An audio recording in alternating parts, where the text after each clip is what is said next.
Hello everyone, আজকে আমরা জানবো একজন ভারতীয় চলচ্চিত্র অভিনেত্রী নিধি আগরওয়ালের জীবন কাহিনী। তিনি জন্মগ্রহণ করেন 17 আগস্ট 1993 সালে হায়দ্রাবাদের এক হিন্দিভাষী মারোয়ারি পরিবারে। তার বর্তমান বয়স 31 বছর।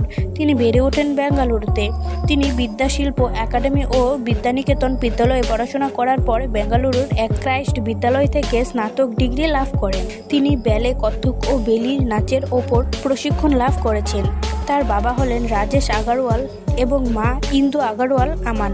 তিনি হিন্দির পাশাপাশি তেলুগু, তামিল ও কন্নড় ভাষায় কথা বলতে পারেন। তিনি 2018 সালে মুন্না মাইকেল দীপিকা শর্মার চরিত্রে অভিনয় করে জি সিনে অ্যাওয়ার্ড পেয়েছেন। তিনি মাত্র 4টি মুভি করেছেন।